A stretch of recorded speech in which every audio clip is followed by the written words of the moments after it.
Next is to have your cleaning checklists.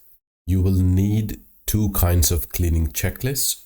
The first one is going to be your regular cleaning checklist, which will include all those things and areas your cleaner will clean every time a guest leaves. This will include things like make the beds, clean and put away the dishes, sweep and mop floors, vacuum carpets and rugs, clean toilets, bathtubs and showers, take out the trash, wipe countertops, door handles and light switches, check for damages and report on low inventory so you can order more stuff.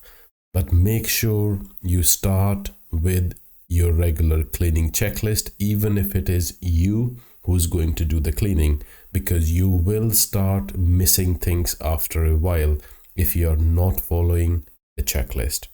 And when it comes to making a checklist, it is so easy to create your own checklist. Just stand in each space in your property, look around and write down all those things which people will either use or touch and write them down. But make sure you have your regular checklist in hand. The other kind of checklist you will need is going to be your deep cleaning checklist. This will include all those things and areas which are not practical to clean every single time. Things such as changing the mattress protector, wiping all those hard to reach areas, cleaning the windows from outside, and all those things which are just not practical to do every single time.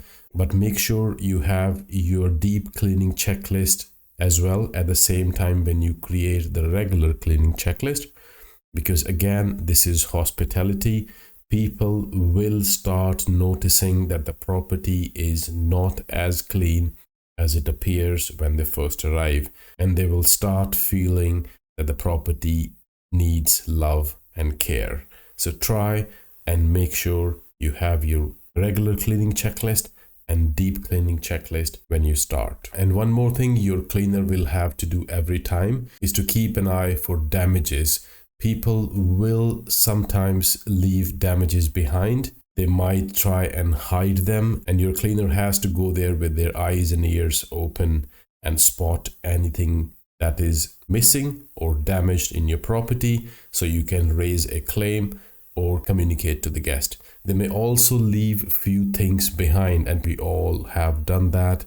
We are all humans. People do leave things behind. The way I deal with that is when someone messages me saying, hey, I left my laptop charger at home, can you send it to me? What I do is I pass my cleaner's details to the guest and ask them to coordinate directly with my cleaner. And I also tell them that the cleaner will charge them for their time, and obviously they will have to pay for the postage.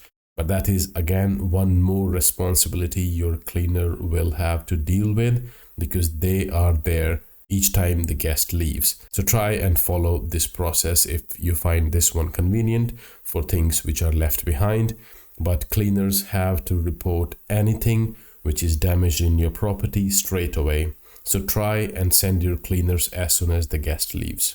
The second is they have to report you on things which are running low, such as soap, detergent, and all those consumables which you provide. Your cleaner has to keep reporting to you for any damages or any items which are running low. And in my experience, it is best to give all these responsibilities I mentioned to the person who's cleaning the property. And that's why getting a responsible cleaner is so important to this business.